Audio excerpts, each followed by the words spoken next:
Hello, स्वागत आहे तुमचं मराठी फॅमिली इन ऑस्ट्रेलियाच्या पुन्हा एका नवीन ब्लॉगमध्ये। आजचा ब्लॉग हा मंथली जो एक्सपेन्सेस आहेत ऑस्ट्रेलियामध्ये 4 लोकांची फॅमिली आहे त्याच्यासाठी लागणारा जो मंथली खर्च आहे त्याच्यावरती हा व्हिडिओ असणार आहे। जो माझा जो एक्सपिरियन्स आहे, माझा पर्सनल खर्च किंवा जो फॅमिलीचा खर्च आहे त्याच्यावर आधारित हा व्हिडिओ आहे। आता सुरुवातीला मंथली खर्चामध्ये काही महत्त्वाचे पॉईंट मला ॲड करायचे आहेत, जसं की अकोमोडेशन आहे, health insurance, grocery, utility bills, mobile आणि इंटरनेट बिल्स, ट्रॅव्हल आहे आणि अदर हाऊसहोल्ड स्टफ आणि पर्सनल केअर असे हे जे 7 पॉईंट आहे त्याच्यावरती आपण जो होणारा खर्च आहे तो आज बघणार आहे या व्हिडिओतून।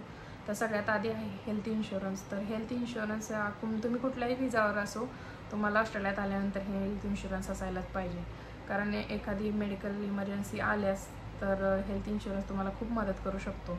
आता तुम्ही सिटिझन असाल किंवा परमनंट रेसिडेन्स असाल तर काही लोकांचं असं मनात असेल की त्यांच्यासाठी तर मेडिकेअर आहे, पण मेडिकेअरमध्ये सर्व ट्रीटमेंट कवर होत नाही, जसं की डेंटल ट्रीटमेंट आहे। डेंटल ट्रीटमेंट ही मेडिकेअरमध्ये कवर होत नाही, त्यासाठी तुम्हाला स्वखर्चाने ती ट्रीटमेंट करावी लागते। मग अशा वेळेस जर एखादा हेल्थ इन्शुरन्स, चांगला हेल्थ इन्शुरन्स असेल तुमच्याकडे तर तुम्हाला खर्चाला खूप मदत होऊ शकते आणि कमी खर्चात तुमची डेंटल ट्रीटमेंट होऊ शकते। आता ते हेल्थ इन्शुरन्सचा खर्च हा डिपेंड आहे की तुम्ही कोणता हेल्थ इन्शुरन्स चूज करता, त्याच्यामध्ये काय काय ॲड करता किंवा कुठल्या ट्रीटमेंट त्याच्यामध्ये ॲड होतात त्याच्यावरती तो खर्च डिपेंड आहे। तर सर्वसाधारण जर फॅमिलीसाठी हेल्थ इन्शुरन्स घेतला तर ते $200 ते $300 मंथली तुमचा इथे खर्च होऊ शकतो। त्याच्यानंतर दुसरा पॉईंट आहे युटिलिटी बिल्स। युटिलिटी बिल्समध्ये वॉटर बिल, इलेक्ट्रिसिटी बिल आणि गॅस बिल आहे। तर वॉटर बिल जे आहे ते तुमच्या युजेसवरती डिपेंड आहे आणि जे इलेक्ट्रिसिटी बिल आहे आणि गॅस बिल आहे ते सीझननुसार वेगवेगळे येतं, जसं की विंटरमध्ये थंडी असल्यामुळे हीटर आणि हॉट वॉटरचा खूप यूज होतो, त्याच्यामुळे इलेक्ट्रिसिटी बिल आणि गॅस बिल जास्त येते। सर्वसाधारणतः गॅस बिल हे उन्हाळ्यात $80 ते $100 येऊ शकतं आणि हिवाळ्यात तेच $150 ते $200 येऊ शकतं। तसंच लाईट बिल जे आहे ते उन्हाळ्यात $150 ते $200 येऊ शकतं आणि थंडीमध्ये मात्र तेच $500 ते $600 येऊ शकतं। ते सुद्धा म्हणजे सीझन वाईज थोडं कमी जास्त खूप होऊ शकतं। आता थंडीमध्ये गॅस बिल कसं जास्त येऊ शकतं त्याचं कारण असं की माझं जे हॉट वॉटर आहे ते गॅसवरती कनेक्टेड आहे, त्याच्यामुळे हे थंडीमध्ये हॉट वॉटर जास्त वापरलं तर मग ते थंडीमध्ये बिलसुद्धा जास्त येऊ शकतं। सगळ्यात महत्त्वाचा खर्चाचा पॉईंट म्हणजे अकोमोडेशन। पगारातला सर्वात मोठा पार्ट हा अकोमोडेशनवरती खर्च होतो। तर ऑल ओव्हर ऑस्ट्रेलियात किंवा सिडनीमध्ये घराच्या प्राईस खूप हाय आहेत, त्याच्यामुळे रेंटसुद्धा जास्त आहे तिथं घरांना। तर ते सुद्धा अजून डिपेंड आहे की तुम्ही सिटीमध्ये राहता, सिटीच्या आउटसाईडला राहता, ज्या एरियात राहता तिथून बस स्टॉप, रेल्वे स्टेशन किंवा ग्रोसरी स्टोअर, स्कूल जवळ आहे, लांब आहे, वॉकिंग डिस्टन्सवर आहे किंवा मग तुम्ही अपार्टमेंट रेंटवरती घेताय की हाऊस रेंटवर घेताय, याच्यावरती सुद्धा रेंट डिपेंड असतं। ज्या एरियात मी राहते त्या एरियामध्ये जर 2 बेडरूमचं हाऊस जर तुम्हाला रेंटवरती घ्यायचं असेल तर त्याची रेंट रेंज आहे ते $600 ते $800 तुम्हाला वीकली पे करावं लागतात आणि तेच अपार्टमेंटमध्ये जर तुम्हाला घ्यायचं असेल तर ते 500 ते 700च्या रेंजमध्ये तुम्हाला मिळून जाईल। तर हे डिपेंड आहे की एरिया वाईज आणि परत अदर फॅसिलिटीवरती सुद्धा त्याचं रेंट डिपेंड आहे। फर्निश आहे, अनफर्निश आहे, नवीन आहे, जुनं आहे, त्याच्यानुसार सुद्धा रेंट कमी जास्त होत राहतं।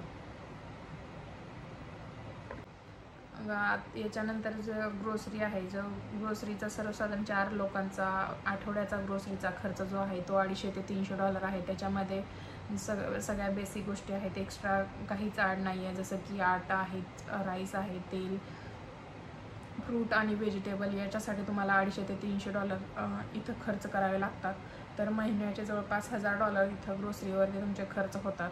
त्याच्यानंतर आपण फोन आणि इंटरनेट बिल बघणार आहेत। ते सुद्धा तुम्ही मंथली कोणता प्लॅन चूज केला आहे त्याच्यावरती डिपेंड आहे। जर फोनसाठी बघितलं तर आपल्याला इंटरनॅशनल कॉलिंग, इंटरनेट त्याच्यावरती जर बघितलं तर पर फोन $25 ते $30-35 तुमचे मंथली खर्च होतात फोनवरती। आणि इंटरनेटचं सुद्धा तसंच आहे, इंटरनेटसुद्धा प्लॅनवरती डिपेंड आहे, तुम्ही कोणता प्लॅन चूज करता त्यानुसार तिथं पण खर्च होतो। तर माझा जो इंटरनेट प्लॅन आहे तो $60 आहे. मागच्या महिन्यात तोच प्लॅन माझा म्हणजे $80 होता. या महिन्यात तो मी थोडा रिड्यूस करून तो $60 करून घेतलेला आहे. तर तिथेसुद्धा तुमचे एक पर फोन $40 आणि इंटरनेट एक $60 असे खर्च होतात. आता ट्रॅव्हलमध्ये तर तुम्ही कार, बस किंवा ट्रेनने सुद्धा प्रवास करू शकता. जर तुमची पर्सनल कार असेल तर त्याच्यामध्ये सुद्धा 2 टाईपचा खर्च होतो, जसं की फ्युअल आणि कार इन्शुरन्स आहे. कार इन्शुरन्समध्ये तिथं आणखी वेगवेगळे प्रकार येतात. तर तिथं माझा जो कारचा इन्शुरन्स आहे तो कॉम्प्रिहेन्सिव्ह कार इन्शुरन्स आहे. त्याचा फायदा असा की जर बाय चान्स माझ्याकडून ॲक्सिडेंट झाला तर जी समोरच्याची डॅमेज कार आहे आणि माझी डॅमेज कार अशा दोन्ही कारचा खर्च ते या इन्शुरन्समध्ये कवर होतो. आणि दुसरा इन्शुरन्स आहे तो थर्ड पार्टी इन्शुरन्स. त्यामध्ये फक्त समोरच्याच्या डॅमेज कारचाच खर्च कवर होतो. त्याच्यामुळे कॉम्प्रिहेन्सिव्ह कार थोडासा एक्सपेन्सिव्ह आहे. तरीसुद्धा मी हा प्रेफर करेल कॉम्प्रिहेन्सिव्ह कार इन्शुरन्स.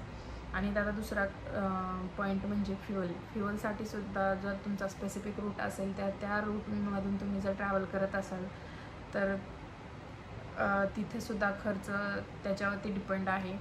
माझं जे स्पेसिफिक रूट आहे जसं की मुलांना पिक ड्रॉप करणं आणि जॉबचं अपडाऊन आणि विकेंडवरती ग्रोसरी वगैरे थोडा आसपासच्या एरियात ट्रॅव्हल माझा होतो. त्याच्यासाठी मला एक $150 ते $200 मंथली फ्युलवरती स्पेंड करावे लागतात. आता पब्लिक ट्रान्सपोर्टसुद्धा इथे सुविधा खूप चांगल्या आहेत, तर तुम्ही त्याच्यानेसुद्धा ट्रॅव्हल करू शकता. त्याच्यासाठी सुद्धा तुम्हाला मंथली $150 ते $200 त्याच्यावरती खर्च करावे लागतात. रेस्टॉरंटमध्ये जर आता किरकोळ खर्चामध्ये आपण मूवी किंवा रेस्टॉरंट किंवा आउटिंग या गोष्टीचं येतात, तर त्यासुद्धा तुम्ही किती फ्रिक्वेंटली करत आहे त्याच्यावरती तो खर्च अवलंबून आहे. जसं की मूवीला किती वेळा जात आहे किंवा बाहेरचं जेवण तुम्हाला किती आवडतं याच्यावरती डिपेंड आहे. जसं वन टाईम जर रेस्टॉरंटमध्ये तुम्ही डिनरसाठी गेलात तर तिथं एका फॅमिलीचा खर्च $120 ते $135 पर्यंत होतो. तसंच मूवीसाठी सुद्धा पर पर्सन $20 तिकीट आहे. आणि तिथं परत अदर खर्च आहेत ते सुद्धा या किरकोळ खर्चामध्ये येतात. तर याच्यासाठी सुद्धा तुम्हाला महिन्याला ते $200 ते $300 खर्च करावा लागतो. त्याच्यानंतर जे आहे ते हाऊसहोल्ड स्टफ आणि पर्सनल केअर आहे.